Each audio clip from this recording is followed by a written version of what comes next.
everybody. Welcome to Women in Retail Talks. I'm Melissa Campanelli, the co-founder of the Women in Retail Leadership Circle, and today I'm so excited to be joined by Helena Kalin, who is a seasoned fashion executive who recently launched the MINDD Bra Company, which is a D2C business that offers wire-free bras for D+ cup-sized women by using an innovative fit technology system that's both comfortable and supportive. Helena has spent more than 20 years in leadership roles at global intimates and apparel companies such as Victoria's Secret, Under Armour, Calvin Klein, as well as Lululemon, where she served as Global Vice President of Design and Merchandising. She left the corporate world recently to create MINDD, and we're so excited to have her here today. So today she will be discussing entrepreneurship, what drives her, why MINDD was created for a specific customer in mind, and what she's found to be a void for women in the intimate apparel space, and more. So thank you so much for joining me today, Helena. Melissa, thank you so much for having me. Yes, I'm excited to jump in. So let's get into it. So I briefly discussed your background in the intro, but I don't know if you just want to walk us through a little bit more detail about your career journey, like maybe what are some of the highlights? Yeah, it's wild hearing you say over 20 years. I'm like, oh my gosh, I still feel like I'm like 22 right now. so going back in time, I have a really unique career path that brought me to the fashion world. So I started my career actually working for the Canadian Railroad. So I always say I went from locomotives to lingerie.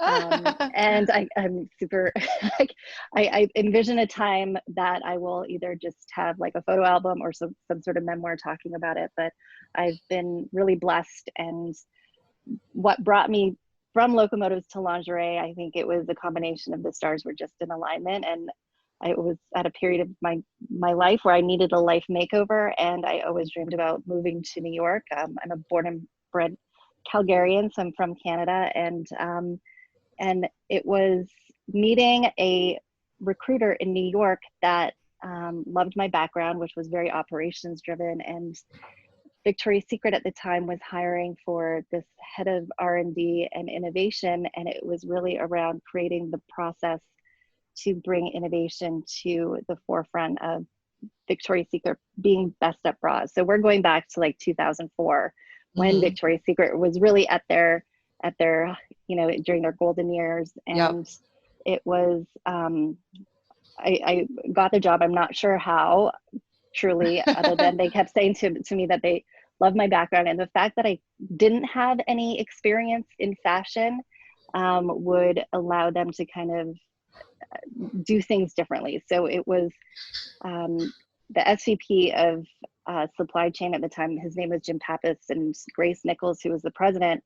The two of them really paved the path towards creating this Best at Bras platform at Victoria's Secret.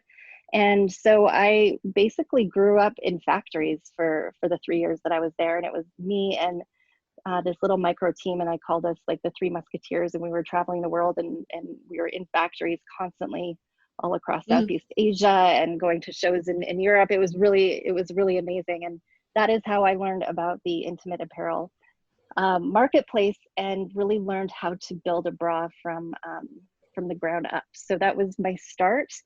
And from there I went to Calvin Klein, and I worked on the men's business. So I mean, that is just a dream job. So if you remember back to like those Marky Mark moments, from a marketing standpoint, we were always trying to figure out, okay, well, who could be the next Marky Mark? And but it was really about creating this amazing product, and both on the women's side, but on the men's, and my focus was on the men's underwear business. And that is how I got a call from someone who worked with Kevin Plank, the founder of Under Armour, and he really envisioned this reinvention of their base layer, which brought that company into the forefront. And they were creating their very first high impact sports bra for women. So I almost had this like perfect resume, because I had the experience of innovating at Victoria's Secret, plus the experience on the men's side at Calvin Klein. And so it was like those two worlds coming together, and it was really a dream. And again, it was like at that point of Under Armour's success where they were just barely hitting $1 billion, and I was there for the next 4 years. So I commuted from New York to Baltimore for 4 years. Wow. And it was an awesome experience because I really learned how to think about the athlete and was really at the forefront of all of this innovation, performance materials, and looking at the fibers and everything that was fast wicking, and learning how to package things correctly, and working with, all of these different wholesale partners. So it was an amazing experience. But when you're newly married and commuting every week, it definitely takes a toll. So from there, I was Uniqlo, which a lot of people don't know about Uniqlo unless you're on the coast. Hmm. But New York obviously has, one of the biggest Uniqlo footprints in the world with their Fifth Avenue store. And I was always super intrigued at how they could merchandise and create all of these amazing basics that were innovative at such a low price point. So they were trying to recruit me for a couple of years, and I was their first female global vice president. So I'm really proud of that.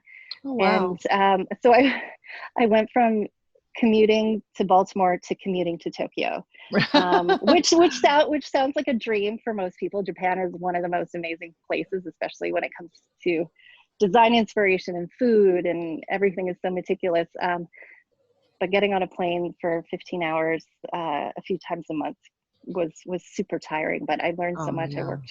I worked with the founder, Yanai-san, and just it was interesting because I had worked with so many founders, whether it was Kevin Plank or Yanai-san at Uniqlo. I was just like, how do these people have an idea and create, these $1 billion businesses? And Yeah. that, yeah, it's wild. So so I've had this amazing journey, and Lululemon was my dream company, especially being Canadian, and recognizing that, the fastest way to age my skin was being on an airplane for 15 hours a day.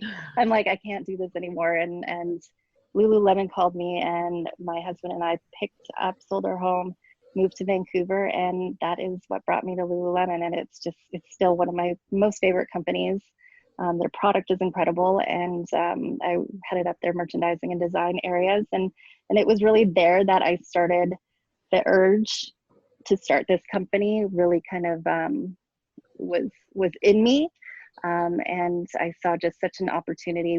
We launched something called the Enlight Bra while I was there, and it was their very first high impact sports bra. Again, so similar to what I did at Under Armour, and I just saw a huge opportunity myself, being a triple D, a 36 triple D, and I could not comfortably wear any of the bras that I was wearing throughout my career. So sorry for taking up so much airtime, but my career has brought me to some awesome, incredible companies. Oh, no, I loved hearing that. I thought it was so interesting. I mean, how fascinating. And it just seems like you were able to get into such great positions within these companies, Yeah, kind of, it was almost like building on your job prior, so that's awesome. yeah. I look back and I'm like, was I that strategic in kind of carving out my career path in Right. retrospect? Because all of these companies are so iconic, and have like a really special place in the world, Yeah. and where they exist. So yeah. So, which leads me to my next question, Yeah. so why did you decide to take the jump to leave the corporate world and start a D2C business? Oh gosh. So, over the years, part of the process in creating product is really getting one-on-one with your customer. And over my entire career, I've spoken to so many women about their bra preferences, what they love, what they don't love. And in every single focus group that I've ever done, the conversation of smaller band sizes and higher cup sizes always comes into play. And like I said, I'm a 36 triple D, and back then I was like a 34 double D, and the coronavirus and quarantine has certainly taken a toll on my weight. But the conversations around bras was always that we can't find anything that works for me, and I don't always need this high impact sports bra. And so while I was at Lululemon, I was heading up product and, you know, looking at our entire product offering, and I could not wear most of the bras that we sold. And I was a size 6 to size 8, and um, I am like, this is such an opportunity. And there are women who are a size 2 with D double D boobs, and women who are a size like 20 with D plus boobs, and there's just nowhere that really caters to what this woman is needing and requiring. And so it was really there that the idea really started like getting solidified. And the moment, kind of the aha moment, was after 2 years of developing the Enlight bra, which was an amazing bra, which is still in their assortment today.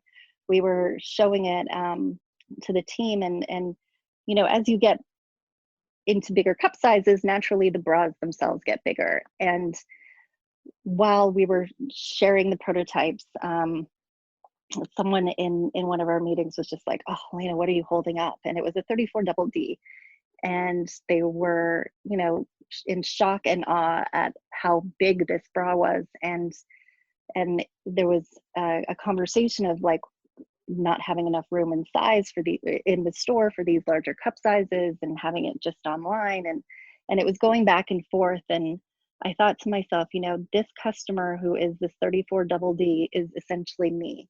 And if I can't walk into a store or go to my favorite brand and find a bra, there has to be so many more women. And I've met them and I've talked to them, and it was kind of in that moment that I knew I need to do something, because here I am, I have a voice and a seat at the table. And as like a woman who is experiencing this problem as well, I know I have a lot to give from an experience standpoint, solving the problem for myself, but then also solving it and helping so many women. So it was really at that point that the idea kicked off. And during that same time period, and this is a part that I didn't share about my career path, but I got a call from a DTC company called Carbon 38.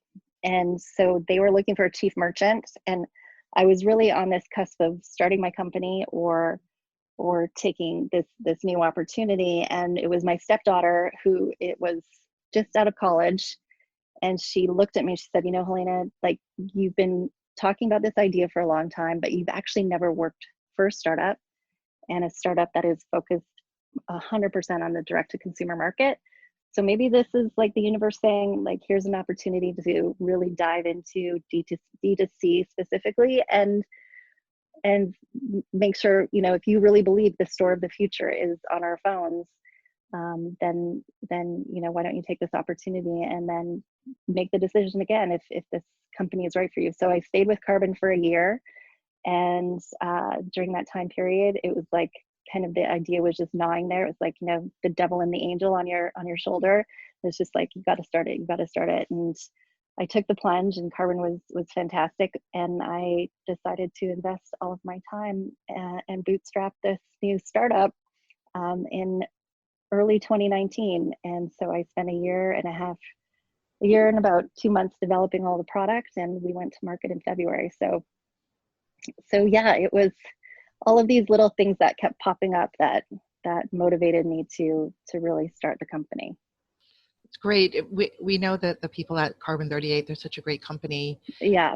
And what a great idea to sort of get your feet wet there before launching. I think a lot of people don't have that foresight. So that's awesome. Well, I certainly did it. It was like it was really my stepdaughter who had it. And I also remember, you know, during my time at Lululemon, we were so focused on the store experience. And during my last year there, we were really kind of transitioning into looking at, you know, making sure that we could expand the footprint onto digital. And so we had this digital transformation team, and I was a part of that team. And it was really looking at how do we continue the store experience on an online experience, and drive more consumers and create more reach online. And you've seen, even like looking at COVID right now, they're one of the golden companies coming out of, well, in the midst of COVID, but still being able to transform the retail landscape because of that investment in direct to consumer. So So all of those experiences have been pretty amazing, but I still have a lot to learn for sure. So we talked a little bit about, why you took the leap, and a little bit about your inspiration. So why don't we talk a little bit about the product? So Yeah, how are they different? my I favorite. talked a little bit about it earlier about how they don't use underwire, but Mm, it might be good to just get a sense of how they are different, and then also what does the yeah. name mean? Oh, cool. So product is the thing that I'm the most passionate about. So cut me off if I'm spending too much time talking about it. It's like if my best life would be just like working in a lab and creating products. So the number one pain point for women in general is the wire, and for D plus women, the wire is by far the thing that they would love to not have in their bra. It exists to create, encapsulation and shaping to our bras. So with all of the experience that I've had over those 20 years, I've seen so much technology, so much innovation, and I basically woke up one morning and thought of this like specific product idea where I knew I would have to go into it and create a unique point of view by being a 100% wire-free company. So none of our products have wires today. They will never have wires. I think there is something that we owe to this consumer to remove the thing that creates the most pain for them physically and literally. So we created a patent pending knit and zone technology that replaces the need for a wire. And so with that, it's a one piece seamless type bra. I say seamless type because I don't want to disclose exactly what the technology is, but if you think of a seamless bra, it's like a one piece garment. And I'm really, especially growing up in the Rocky Mountains in Canada, I'm super passionate about the environment and how can we reduce the most amount of waste from a lot of these goods. So if you think of a pair of sneakers, that would be, the next category. If you think of all of the components in a pair of sneakers, there's probably like 50 or so. It's the same thing with a traditional bra. So a traditional bra has over between 44 and like 54 components. So whether it's the hook and eye detail, the foam cup, the outer layer of fabric, the inner layer of fabric, the straps, the hook, like all of these things add up. And most of them are not biodegradable. They're really bad for the environment. So I went in thinking, okay, how can I create a bra that reduces the impact on the environment? It is more like fit flexible because our bodies as women are actually never the same size every single day. So we continuously fluctuate, and whether it's with our cycles, um, if depending on what we've ate on any given day, and for D plus women specifically, like those fluctuations change our breast size by, even a half a cup to a full cup or even more than that. So the technology, we created this wire-free experience through this zoned knit technology. So there's 7 zones in the existing bra that mimic and replace that wire. So completely wire free, but then it's also built to conform to your body. So if you think of a traditional bra, it's like a two-dimensional, it can really fit on a two-dimensional structure. Our bras really form to a three-dimensional body, and it moves with you, and if it allows you to breathe, and it is there to support. And one thing that I also wanted to do is like reinvent kind of the sizing um, scheme. So where most companies have anywhere from 56 sizes, I think their Love is up to 80 sizes with their half cup sizes. How can we create more fit flexibility, excuse me, in the bra itself to accommodate for those ever-changing breast sizes that we have on any given day. And the technology is out there, it's readily available, and it just requires more of an investment. And so I integrated all of these different things together to create what is, in my mind, the starting place for the bra of the future. And it's this one-piece experience, really fit flexible, super comfortable. I've gotten a lot of feedback from our customers that it has reduced pain that they've had for years and years and years, neck pain, tension headaches, things like that. And it is just like rethinking the bra and the body, and it's just a starting point. So it is it's a really exciting place to be, and I know that there's so many more things to be working on. And the premise of why I named it Mind was the first conversation I was having with, I think it was like my friend, one of my girlfriends. She's like, Helena, why now? And I'm like, it's time that I need to focus on what's most important now. So I have said throughout my career, time is the most precious thing. And MIN is an acronym for time. So every single minute matters. And when I made that statement to my girlfriend was, I need to focus on what's most important now. It was kind of bringing those two things together. And I needed to double down on it. And that's where we get the DD. So Mind is, that's a long wordy version, but it's me being able to focus on what's most important now, really being laser focused on the time that we spend with, whether it's ourself or self-care, our friends and our family, and doubling down on it. And then in bra terms, it is, if your bra is on your mind, it's probably not working for you, because you should never have to be thinking about your bra. When you put it on, it should just work for you.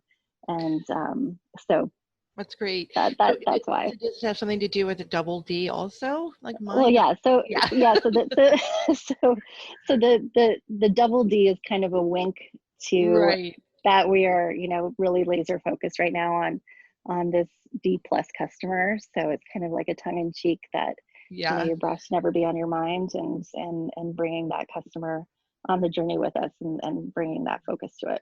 Yeah, I'm glad you got that one. So I'm going to sort of combine some of these questions. Yeah.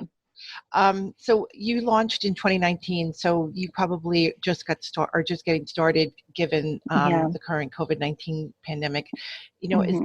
How has that like affected your business or your customers or anything? Can you just kind of talk about that? Or well, I started the business in January of 2019, but we officially launched our product on February of 2020. So the company, the company launched to the public on actually February 19th, 2020. And that was the last time I was on an airplane. We went to New York and we met with some editors, and Women's Wear Daily did an exclusive on our launch.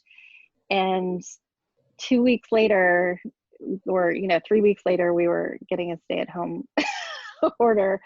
And so nothing can prepare you to risk assess a global pandemic. You can have 20, 30, 50 years of experience and create the best business plan in the world. And I don't think there has been any course at college or universities that say, this is what you need to do to risk for a global pandemic.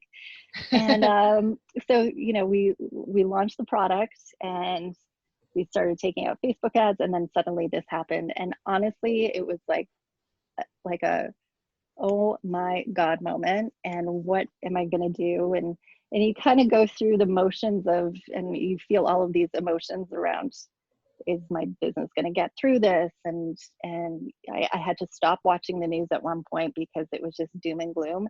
And, it forces you to pivot in a different way. And so, the plans that I had around hiring were put on hold, expanding the staff and recognizing that I myself am going to be spending more time at home, and I need to wear multiple hats. And instead of hiring, a head of customer experience right now, I need to be that person. And it was actually really wonderful because I got to be, front and center with the customers, and they actually became this like community of customers, like whether it was outreach that, they were reaching out to me because they hadn't gotten their packages, and shipping was all crazy at the time, especially as we first launched, because everyone, everyone was shopping for toilet paper. And so the network around shipping was just like inundated. Right. And, I'm shipping bras, and customers would come to me, and I'm like, I swear it's been shipped, and just hang tough. And communicating with them every day created this like really awesome little community. And my customers really got me through it, Great. truthfully. And so, yeah, it's been an adventure for sure. For sure. So, so let's talk a little bit about entrepreneurship. Yeah. What advice would you give to our listeners today who may be thinking of taking the leap? I mean, I'm sure you've had some challenges. I'm sure it's Mhm. been fantastic. It sounds like it, but what would be some advice? I think, when I made the decision to really dive into committing 100% to my business, a lot of friends told me, like, Helena, just keep it to yourself. What if it doesn't work out and you have to go and find another job? And I totally disagree with that mentality. And I think anyone who is really thinking about it, declare to your friends and family that this is a path that you want to pursue. And one of the things that I was so surprised is how many people really want to help. When they hear that you're starting your own company, they will offer their services for free, whether it's friends of friends, Mm, close colleagues. And people really want to be there, and they want to root for you. And so I would share with anyone listening to, declare it to people that this is something that you want to do. And make sure, the other thing is really understand your market. So I think having a personal story and having that connection to the product or service that you are offering, I think that makes such an impact to the people that you eventually talk to about your business, whether it's future investors.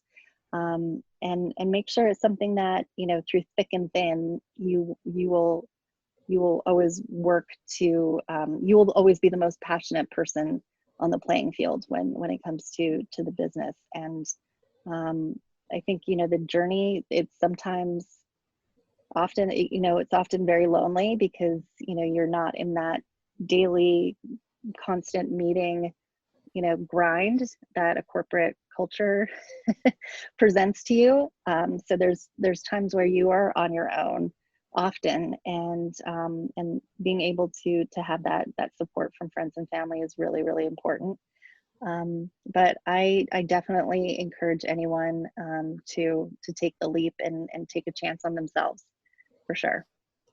I wish great. I did it earlier. I wish I did Yeah. it sooner. Yeah, I like that idea too of just kind of writing it down or like proclaiming it, and then just like Yeah, following through. I think that's really totally, interesting. totally. So we talked a lot about your career and your startup now. I'm sure you've been a leader along the way here. So I'm sure you have some great tips or great tips around motivating your team. So could you share some of them with us? Yeah, sure. I think some of the best leadership tips that I've gotten along the way is, you know, be decisive. I think when you are leading a team and you have options in front of you, people they want to know which way to go. So you have to be decisive, and you need to make a decision. And if it doesn't work out, move on quickly and pursue the next decision. But decisiveness, I think, is key for leaders. You don't want to be that person who is wishy-washy, because I don't think that sets people on the course for success. Hmm. Your team always wants to know, like, what's expected of them, and setting those expectations and being decisive.